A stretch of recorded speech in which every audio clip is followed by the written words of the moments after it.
এত তাড়াহুড়োর কিছু নেই, যেহেতু আবিরেজা পাঠকদের মনে জায়গা করে নিয়েছে, সেহেতু দর্শকদের মনে একইভাবে জায়গা করে নেবে।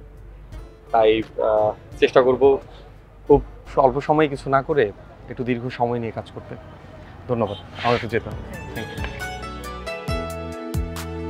তুমি আমার না জানা না বলা ভালোবাসা, তুমি আমার চায়ের কাপে স্নিগ্ধ ভালো লাগা, তুমি আমার না জানা না বলা ভালোবাসা, তুমি আমার চায়ের কাপে স্নিগ্ধ ভালো লাগা। তোমার মায়ায় পড়ে আমি হয়েছি পাগল পাগল, তুমি আমার প্রথম প্রেমে মেঘলা দিনের কাপড়, তুমি আমার প্রথম প্রেমে মেঘলা দিনের কাপড়, মেঘলা দিনের কাপড়।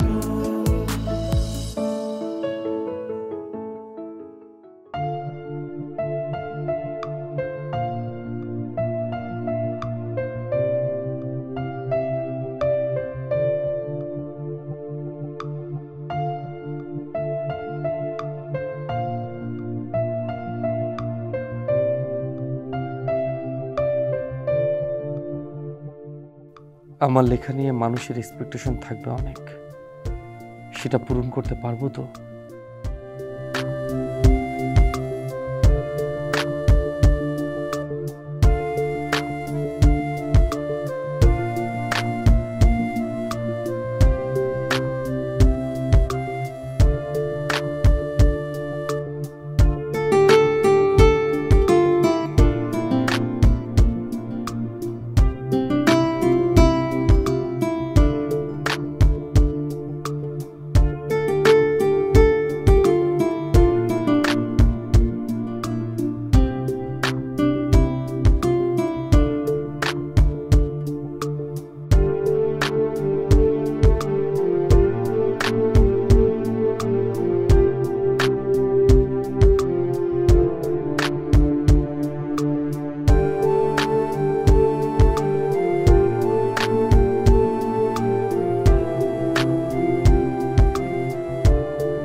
জাস্ট একটা ক্লু দরকার, একটা।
অপূর্ব, কি অপরূপ সুন্দর।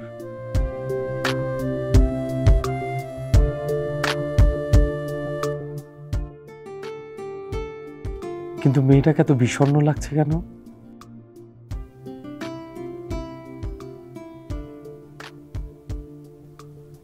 দেখে মনে হচ্ছে কোনো সতেজতা নেই, ঠিক যেন মাটির পাত্রের নিচে পড়ে থাকা চারা গুলমের ফিকে হয়ে আসা রঙের মতো। মনে হয় হাসতে ভুলে গেছে মেয়েটি।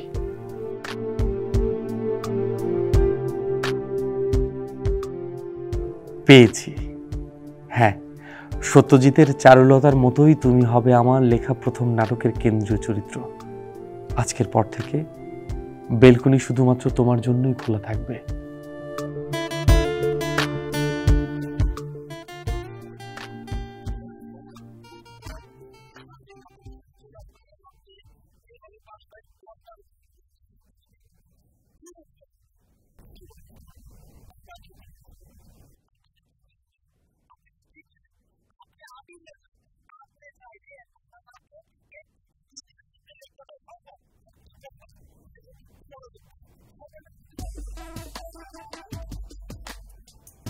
আমি কোনো গতানুগতিক গল্প লিখতে চাই না, আমি অডিয়েন্সকে ঠকাতে চাই না।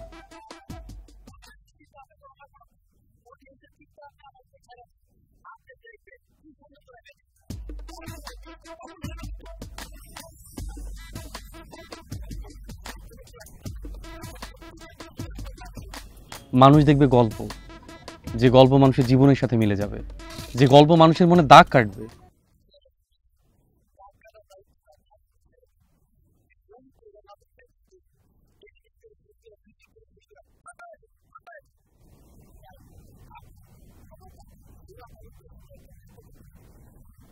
তাহলে তো আমি আপনাদের গল্প লিখে দিতে পারবো না সেলিম ভাই। জোড়াতালি দিয়ে যে কোনো করে একটা গল্প লিখে দেওয়ার মতো রাইটার বাংলাদেশে অভাব নেই। বিভিন্ন আনাচে কানাচে শহরে অলিতে গলিতে আপনি খুঁজে পাবেন। আমিও যদি সেভাবে লিখি তাহলে আমাদের মধ্যে আর তার মধ্যে পার্থক্য কোথায়? তাছাড়া লেখক হিসেবে আমার একটা ক্ষুধা আছে, দায়বদ্ধতাও আছে। আমি আপনাদের গল্প লিখে দিতে পারবো না, সরি।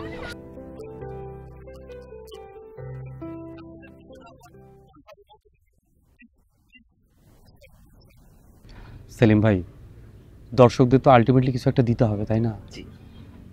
এই জন্য প্রপার টাইম দরকার। একটা গল্প মানে তো অনেকগুলো ক্যারেক্টার, প্রত্যেকটা চরিত্রের সাথে মিশতে হবে, তাদের সাথে জার্নি করতে হবে, তার সুখ দুঃখ অনুভূতিগুলো ধারণ করতে হবে। তাহলেই তো একটা চরিত্র সত্যিকারের চরিত্র হয়ে উঠবে, একটা গল্প হয়ে উঠবে সত্যিকারের গল্প। আচ্ছা ঠিক আছে, আমি যখন আপনাদের কথা দিয়েছি আমি গল্পটা আপনাদের দেব।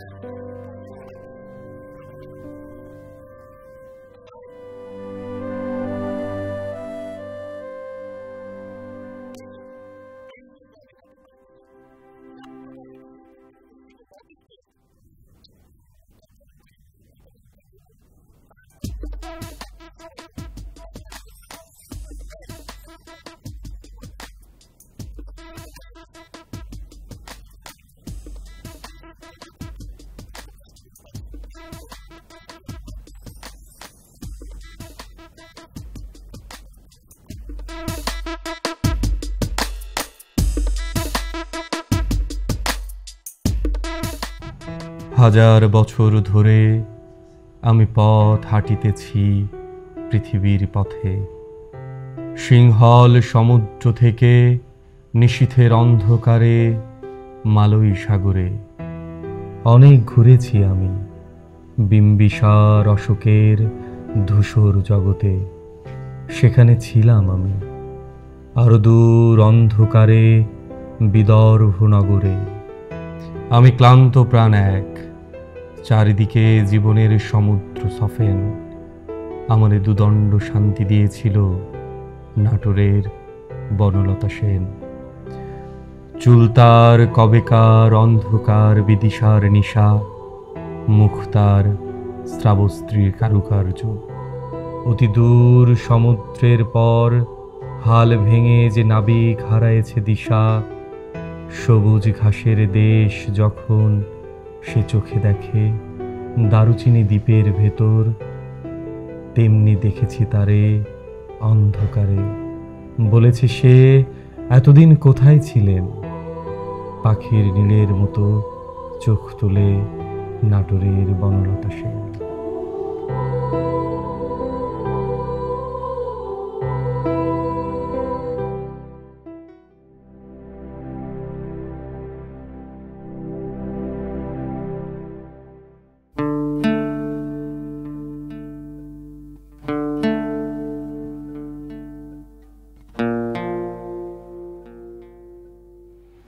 কি মেঘলা, ঘুমাবে না?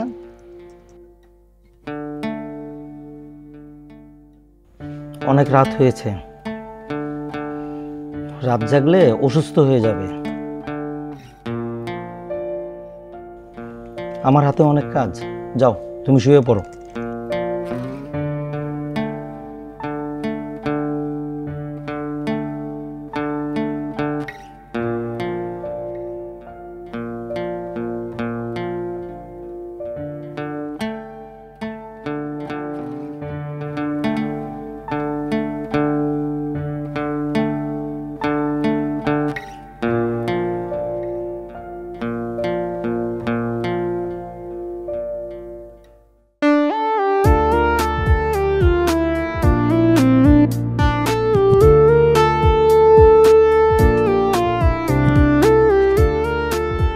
মেয়েটার এত বিষণ্ণতার কারণ কি?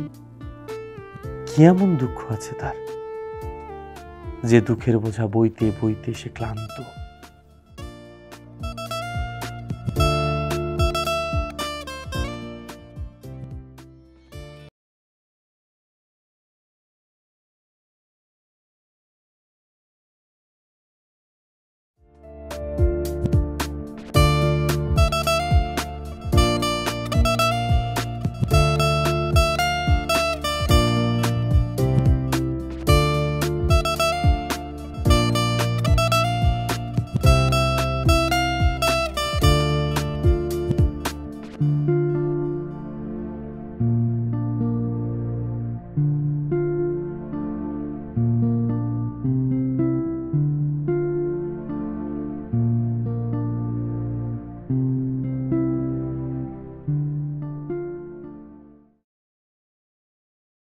মেঘলা, অনেক রাত হয়েছে।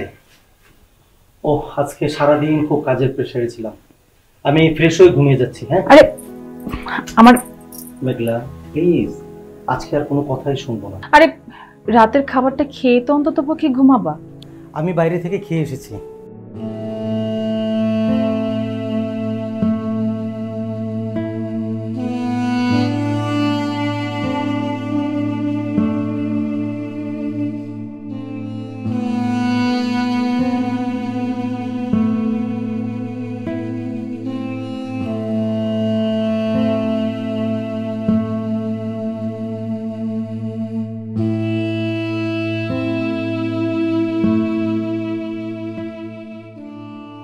তুমি কি সত্যি ঘুমিয়ে গেলে?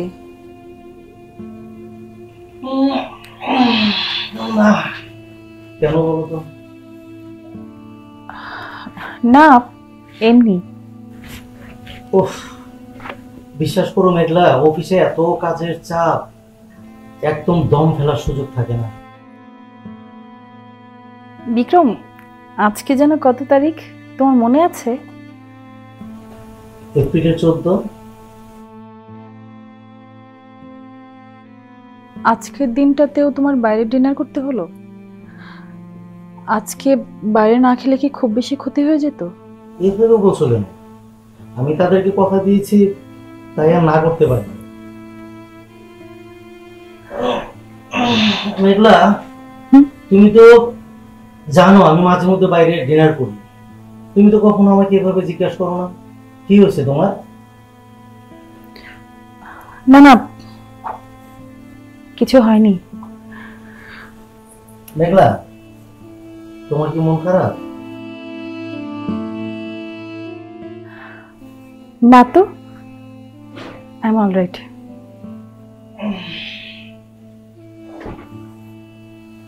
ঠিক আছে, আমি ঘুমাই।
কেন? এখানে তো তেমন কোনো নির্দেশনা নেই যে এখানে আসা যাবে না। আর তাছাড়া এই প্লেসটা একটা উন্মুক্ত জায়গা, এখানে সবাই আসতে পারে, তাই না? আমি এখানে প্রতিদিন হাঁটতে আসি।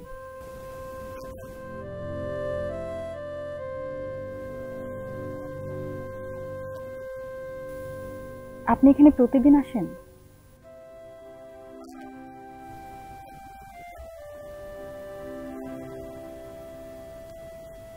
তার মানে একাকিত্ব ঘোচানোর জন্য এখানে আসেন?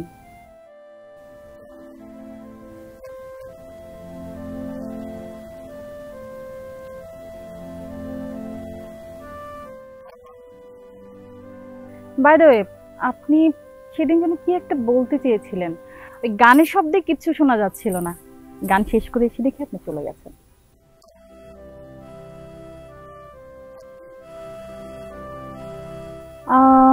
না, পড়া হয়নি, বাট সত্যজিৎ রায়ের যে চারুলতা, সে মুভিটা দেখা হয়েছে। আচ্ছা, কেন বলুন তো?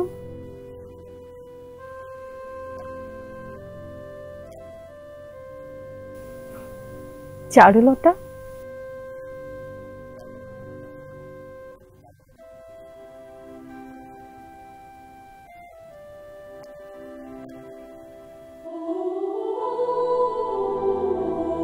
সেটা আপনার ভাবনা, বাস্তবতা ভিন্ন হতে পারে। আচ্ছা যাকে, আপনি কি লেখালেখিও করেন নাকি?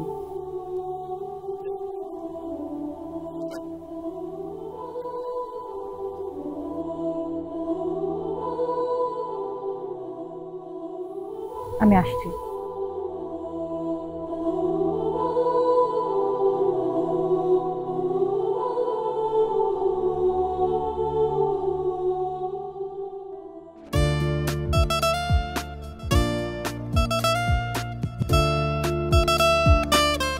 মেঘলাকে নিয়ে আমার ভাবনা নিশ্চয়ই সঠিক, তা না হলে ওভাবে চলে আসতো না নিশ্চয়ই। মেয়েটা আসলে খোলসে বন্দি।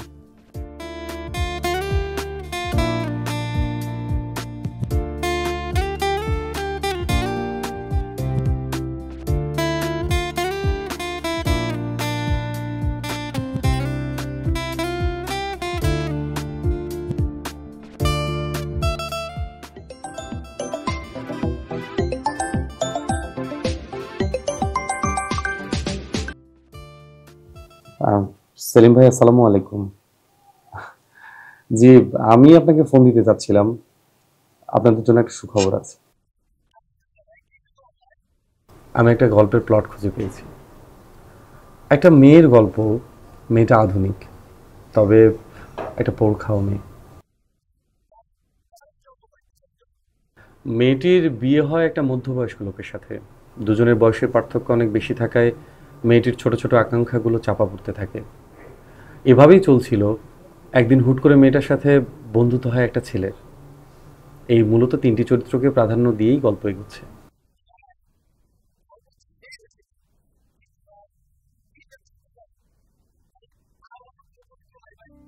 আর কি বলছেন, গল্পে তো অন্য কোনো চরিত্রের প্রয়োজন নেই।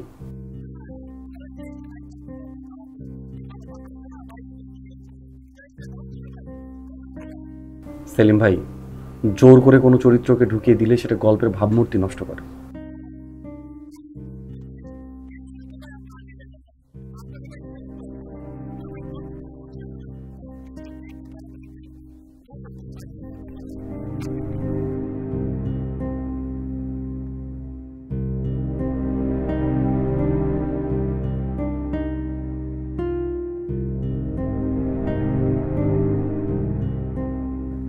না না, এমন শর্ত মেনে তো নাটক লেখা সম্ভব না, কিছুতেই না। কিন্তু সবাই জেনে গেছে আবির রেজা ঈদের নাটক লিখছে। নাটক যদি না লিখি তাহলে বিষয়টা খুব খারাপ হবে।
কেন? আপনাকে কিছু না থাক, লেখকদের মনে এত সংশয় থাকলে হয়? আমার কেন যেন মনে হচ্ছিল একটা বিশাল দুঃখের বোঝা আপনি বয়ে নিয়ে বেড়াচ্ছেন। সেখান থেকে খানিকটা দুঃখ যদি ভাগাভাগি করে নিতে পারতাম, তাহলে আপনার কষ্ট হয়তো কিছুটা কমতো। আপনি আমার কষ্টগুলির ভাগ নিতেছেন কেন? আমার সুখগুলো আপনার কাছে গচ্ছিত রাখবার আসে। আপনি কি করে ভাবলেন যে আপনার সুখগুলি আমার কাছে গচ্ছিত থাকবে? বিশ্বাস থাকে, আপনার চোখে এক বিশাল শূন্যতার ছায়া।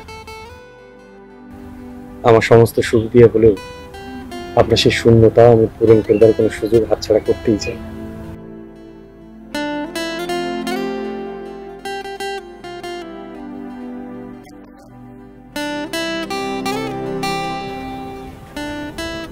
রাগ তার উপরেই করা যায় যার উপর অধিকার খাটে।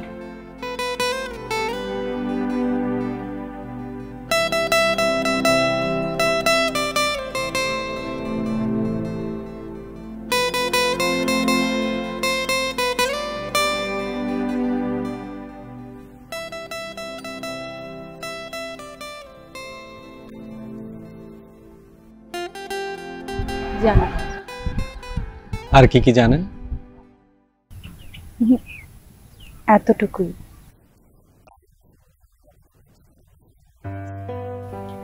বিনিময়ে অধিক কষ্টের বোঝা আপনাকে বহন করতে হবে, আর সেটা ভেবেই অনেক টেনশন হচ্ছে আমার।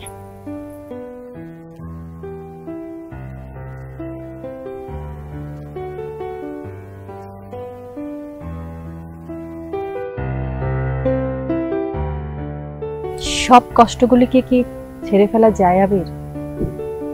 এই যে আপনি এতটা সহজে কথাগুলি বললেন, এতটা সহজে কি সব কষ্ট ভুলে থাকতে পারবেন আপনি? সময় পেলে জানালে আসবেন, ভাল লাগবে। আপাতত এতটুকুই থাক, ব্যালকনিতে অপেক্ষা করব।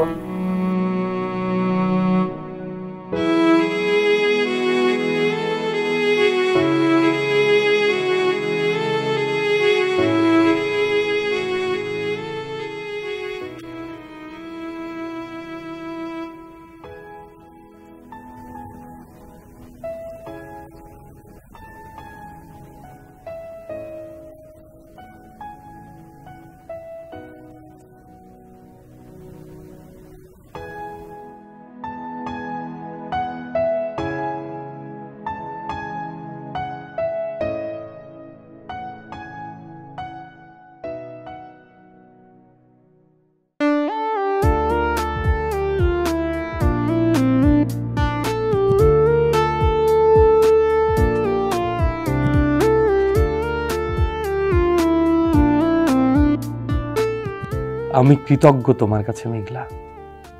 তুমি হয়তো জানো না আমাকে তুমি কি উপকার করে চলেছ। একজন লেখকের কাছে একটা গল্প খুঁজে পাওয়া যতটা চ্যালেঞ্জিং, তার থেকে বেশি চ্যালেঞ্জিং সে গল্পের চরিত্রগুলোকে বাস্তবে রূপ দেয়া, তাদেরকে জীবন্ত করে তোলা। তুমি নিজের অজান্তেই আমাকে সেই চ্যালেঞ্জ গ্রহণ করতে অনুপ্রেরণা জুগিয়েছ।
মেঘলা, ব্যবসার কাজে আমাকে 2-3 দিনের জন্য ঢাকার বাইরে যেতে হবে। ভেবেছিলাম তোমাকেও সাথে করে নিয়ে যাব, কিন্তু ব্যবসার কাজে এতটাই ব্যস্ততার মধ্যে থাকবো যে তোমাকে কোনো জায়গায় যে বেড়াতে নিয়ে যাব সেটা মনে হয় পারবো না, বরঞ্চ তোমার কাছে আরো বোরিং লাগবে। আমারও যে বোরিং লাগতে পারে এমন অনুভূতি আমার আছে, আর সেটা তুমি বুঝতে পেরেছো, সেটা ভেবেই ভালো লাগছে। কি যে বলো, কি করে ভাবলে যে আমি তোমার অনুভূতি বুঝবো না? সবই বুঝি আমি।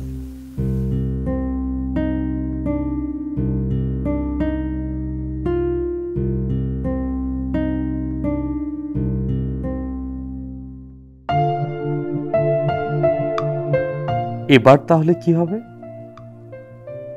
কথা কি তার কষ্টগুলো তমালকে খুলে বলবে? যদি তাই হয় তাহলে তমালকে নিয়ে একটা গেম খেলা যায়। সেক্ষেত্রে গল্পটা তমালের দিকে চলে আসবে, কিন্তু গল্পটা তো কথার।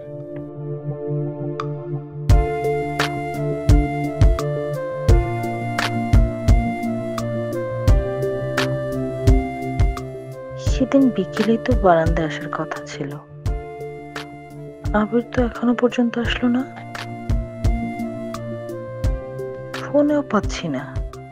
কি হলো আবিরের?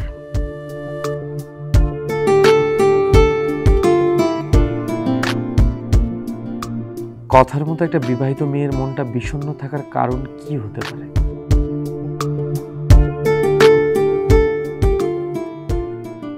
চাওয়া ও পাওয়ার কিছু অপূর্ণতা?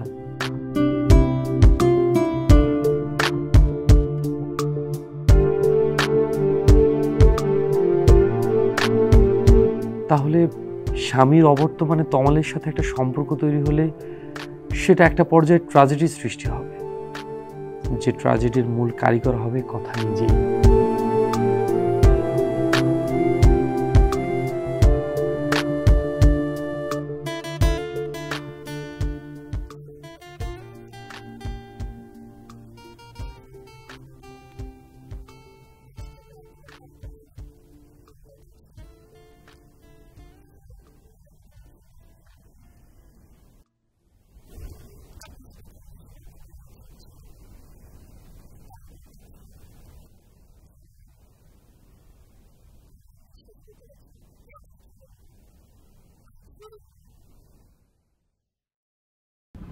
এই ছুলাম, কি হলো তাতে? আমি এখনো স্বপ্নের মধ্যে বাস করছি কিনা সেটা দেখি। আপনি খুব অদ্ভুত একটা মানুষ। জানি না আমার এখন কি ইচ্ছে করতেছে।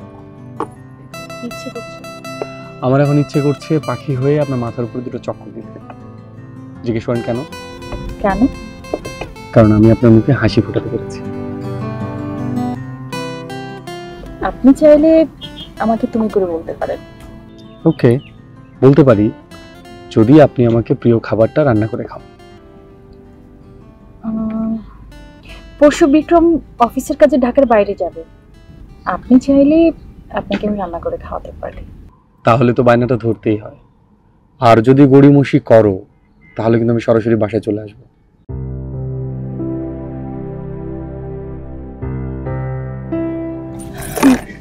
না না, তুমি এই কাজটা করো না প্লিজ। দেখো না, আমাদের এত কষ্টের, এত সাধনার একটা বন্ধুত্ব, এত সুন্দর একটা সম্পর্ক, আমি কোনো কিছুর বিনিময়ে এটা হারাতে চাই না। বিক্রম যদি জানতে পারে সর্বনাশ হয়ে যাবে। প্লিজ তুমি এমন কিছু করো না যাতে করে তুমি আমার মুখে যে হাসিটা ফিরে এনেছো সে হাসিটা আবার চলে যায়। আমি আমাদের বন্ধুত্বটা নষ্ট করতে চাই।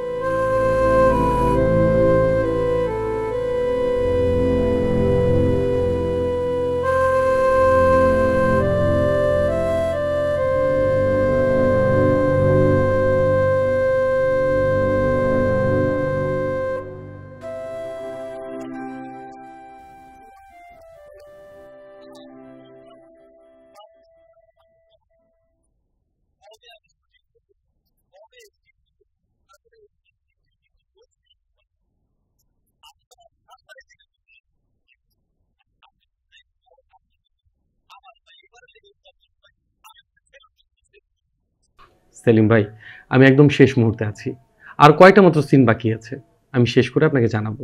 আপনি প্লিজ ঘাবড়াবেন না, অধৈর্য হবেন না।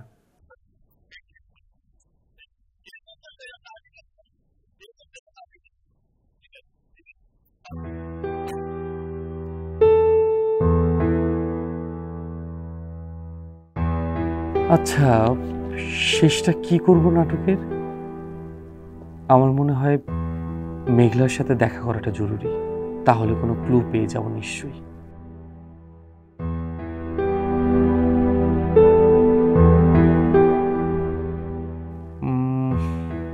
আচ্ছা, আমি মেঘলার উপর এতটা নির্ভর করছি কেন? তাহলে আমার ভাবনায় জায়গাটা কোথায়? আমার ক্রিয়েশনটাই বা কি? এদিকে অন্য কোনো গল্প তো মাথায় আসছে না, তাহলে সেটা লেখার সময় হাতে নেই।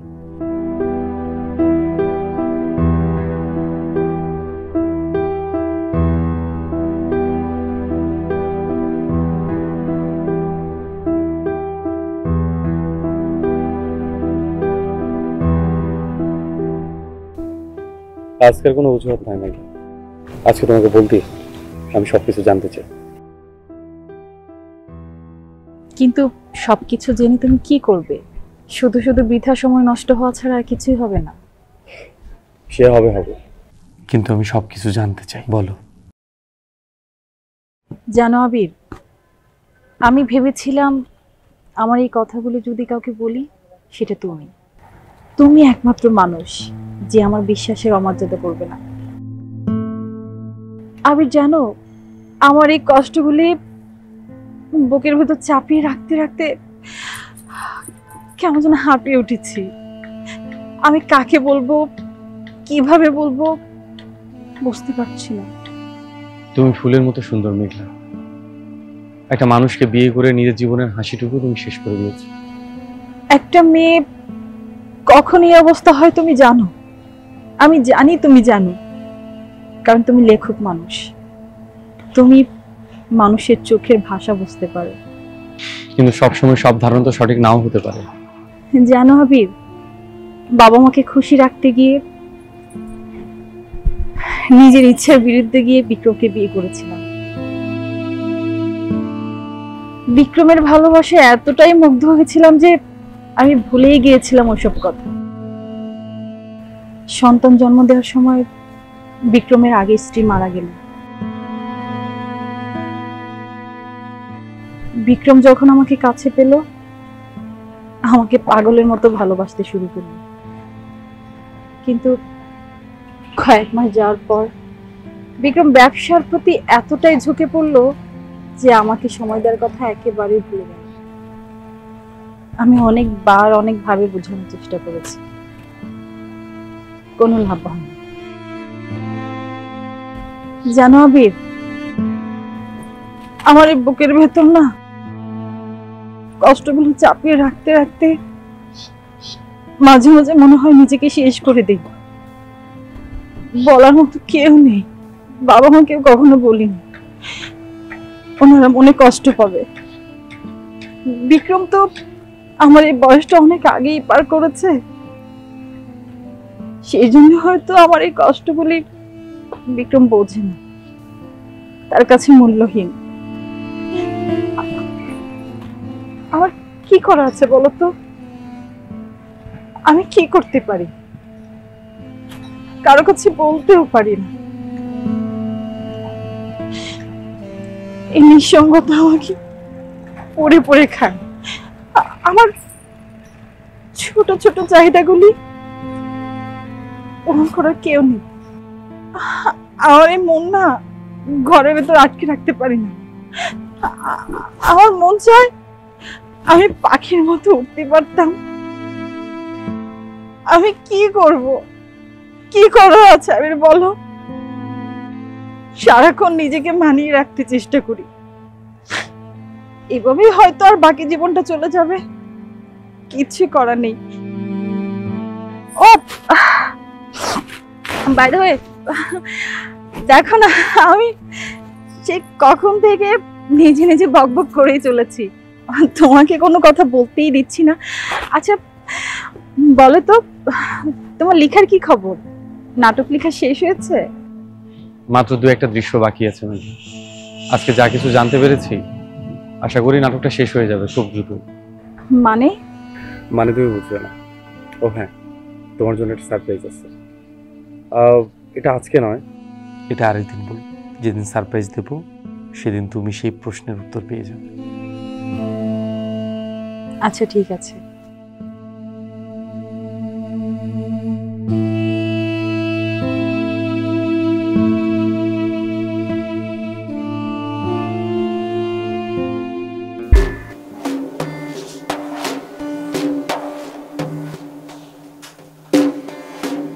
কেন তোমাকে এভাবে দাঁড় করিয়ে রাখলাম জিজ্ঞেস করলে না? তোমাকে কিছু কথা বলবো বলে। বেশ অনেকদিন ধরেই কথাগুলো বলি বলি করে বলা হচ্ছে না। তুমি কি কথাগুলো শোনার জন্য প্রস্তুত?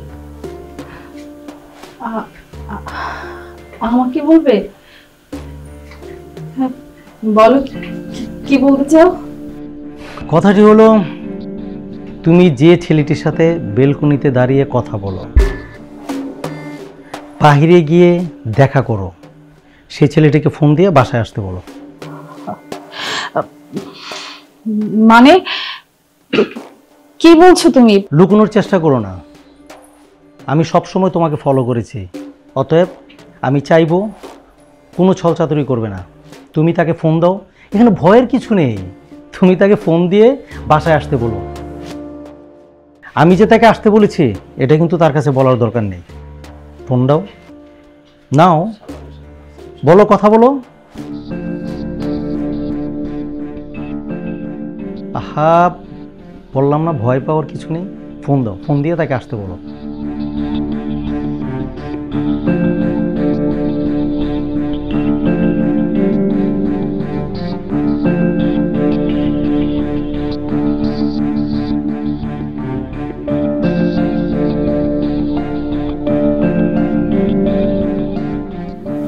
হ্যালো আবির। হ্যাঁ ভালো আছি। তুমি কালকে আমাদের বাসায় একটু আসতে পারবে? কি বলছো? সত্যি আসবো? সিরিয়াসলি?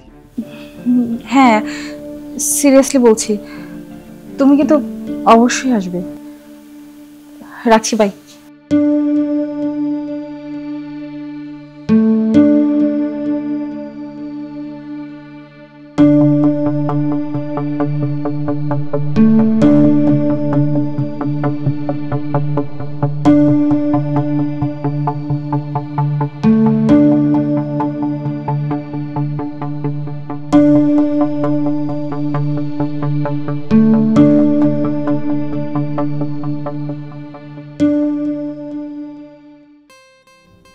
আমি জানতাম তুমি আমাকে কাছে ডাকবে মেঘলা।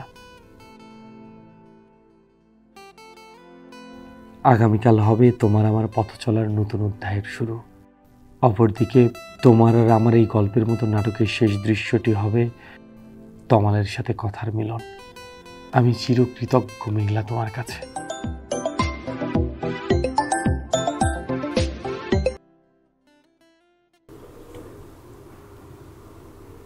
হ্যালো সেলিম ভাই, আপনি আগামীকাল সন্ধ্যের মধ্যেই স্ক্রিপ্ট পেয়ে যাবেন।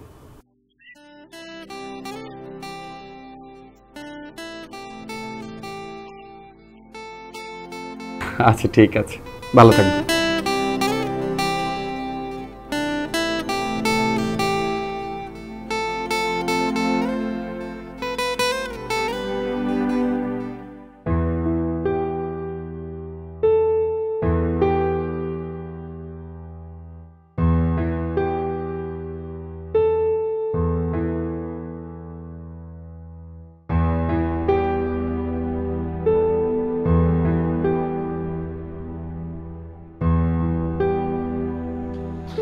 মেঘলা, একসাথে থাকতে গেলে অনেক ভুল বুঝাবুঝি হয়। মন খারাপ করো না।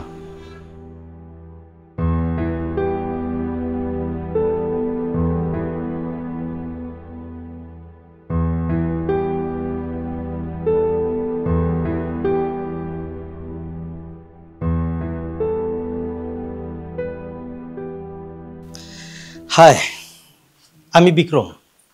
আমি আপনাকে খুব ভালো করেই চিনি। আপনি দেশের স্বনামধন্য একজন লেখক আবির রেজা। প্লিজ বসুন। ধন্যবাদ। বসো। আমাকে দেখে অবাক হচ্ছেন? অবাক হওয়ার কিছু নেই। আমি মেঘলাকে দিয়ে আপনাকে ডাকিয়েছি। অ্যাটলিস্ট আপনার প্রতি কৃতজ্ঞতা প্রকাশের সুযোগটা আমি হাতছাড়া করতে চাইনি। মানে? তাহলে আপনাকে খুলেই বলি, বেশ কিছুদিন ধরে আমি মেঘলার মাঝে একটা বড় ধরনের পরিবর্তন লক্ষ্য করছিলাম। এই ব্যাপারটি আমি মেঘলাকে বুঝতে দিইনি। যেমন ধরেন, বেলকনিতে গিয়ে আপনার সাথে কথা বলা, বাইরে দেখা করা, আমার চোখকে কিন্তু ফাঁকি দিতে পারেনি। মেঘলাকে ফলো করতে গিয়ে আমি দুই দিক থেকে উপকৃত হয়েছি।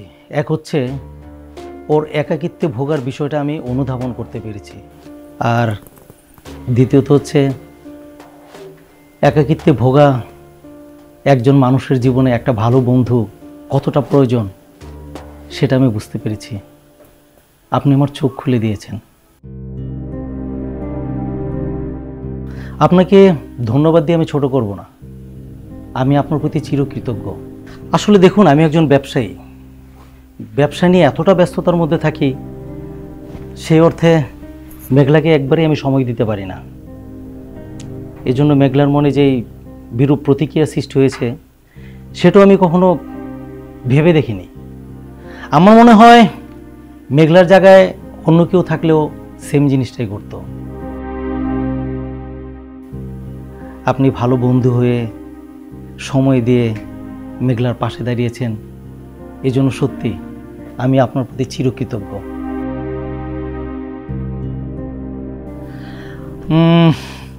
আমি আপনাকে একটা অনুরোধ করব, আমাকে কিন্তু ফেরাতে পারবেন না।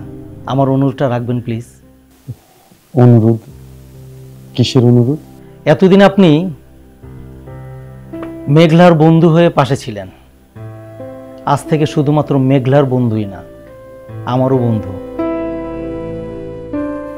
আমাদের দুজনের পাশে ভালো একজন বন্ধু হয়ে থাকবেন, আমি আশা করছি। কি আবির, চুপ করে আছো কেন? নিশ্চয়ই, কেন না? আজ তোমার সবচাইতে আনন্দের দিন। আজকে আমি তোমাদের বন্ধু হিসেবে পেয়েছি। তোমরা নিজেদের মধ্যে যে দূরত্ব তৈরি করেছিল, সেই দূরত্ব ঘুচিয়ে নতুন করে জীবন শুরু করছো।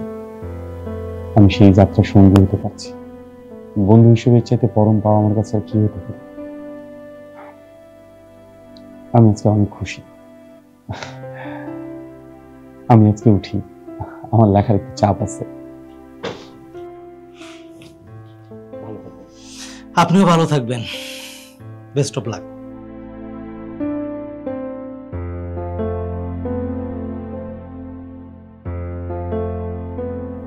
আসলে বিক্রম, তুমি আমাকে ক্ষমা করে দিও।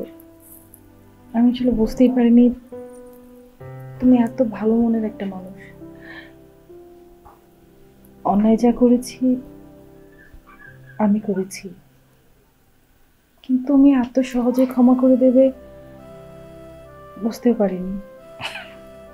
দেখো, আমি আসলে ছোট ছোট ভুলগুলি অনেক বড় করে দেখেছি, যেটা আমার উচিত হয়নি। আমার উচিত ছিল প্রত্যেকটা বিষয় নিয়ে তোমার সাথে ডিসকাস করা, সেটা আমি করিনি, যার ফলে আমাদের দুজনের মধ্যে শুধু দূরত্বই সৃষ্টি হয়েছে, যেটা কোনো সংসারে কোনো স্বামী স্ত্রীর মধ্যেই কাম্য নয়। যদি পারো আমাকে ক্ষমা করে দিও। আমার আসলে উচিত হয়নি তোমার মতো একজন ভালো মনের একজন মানুষ রেখে বাইরে বন্ধু খোঁজা, একদম উচিত হয়নি। Don't worry, don't worry.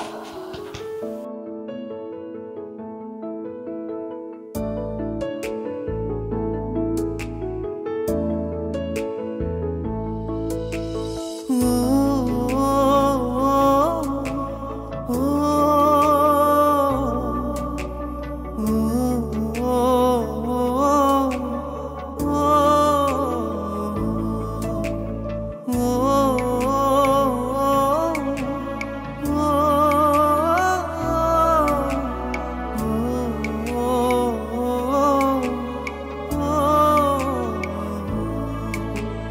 যখন তোমায় আমি প্রথম দেখি দু চোখে লাগলো প্রেমের সন্ধি। ও যখন তোমায় আমি প্রথম দেখি দু চোখে লাগলো প্রেমের সন্ধি। জানালার গ্রিলে দাঁড়িয়ে তোমায় দেখি খোলা চুলে দাঁড়িয়ে কপালে কালো টিপ পরে তাকিয়ে আছে মানুষ নামের পরি।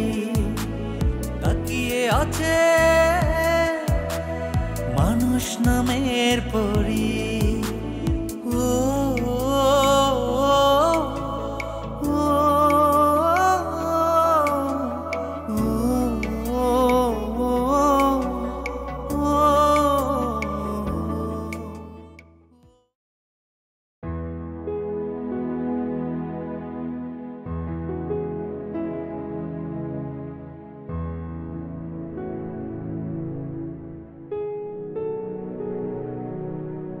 তুমি এভাবে থেমে যেতে পারো না আবির।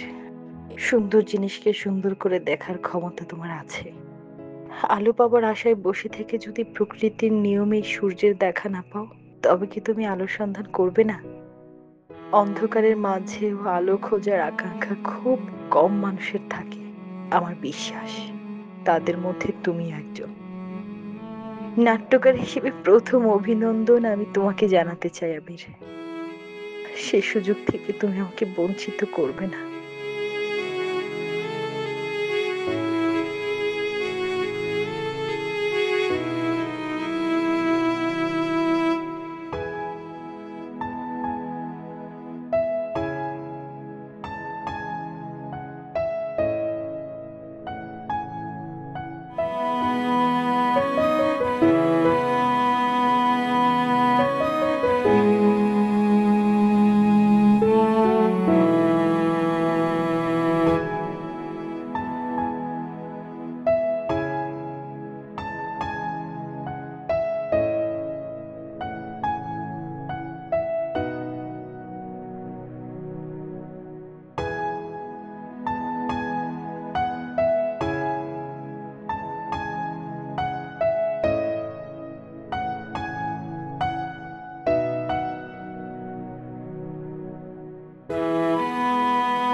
সম্মানিত অতিথিবৃন্দ, আমরা আজকে এই অনুষ্ঠানের মধ্যমণি যিনি আমাদের অনুষ্ঠানকে আলোকিত করেছেন আমাদের এই অনুষ্ঠানে এসে আমাদের এই অনুষ্ঠানকে সার্থক করেছেন সেই বিশিষ্ট লেখক, কবি, সাহিত্যিক এবং নাট্যকার জনাব আবির রেজা মহোদয়ের অনুভূতি শুনবো। তাকে আহ্বান জানাচ্ছি ডায়াসে এসে তার অনুভূতি প্রকাশ করার জন্য। জোরে করতালি হবে।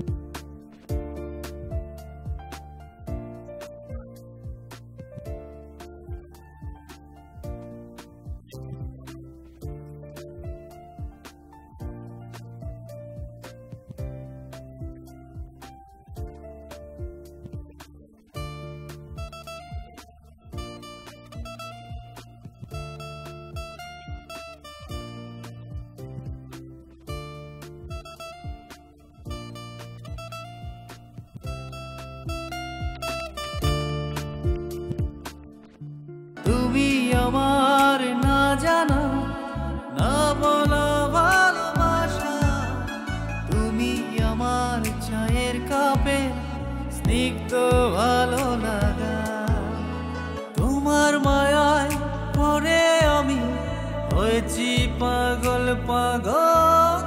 তুমি আমার প্রথম প্রেমে মেঘলা দিনের কাপড়, তুমি আমার প্রথম প্রেমে মেঘলা দিনের কাপড়।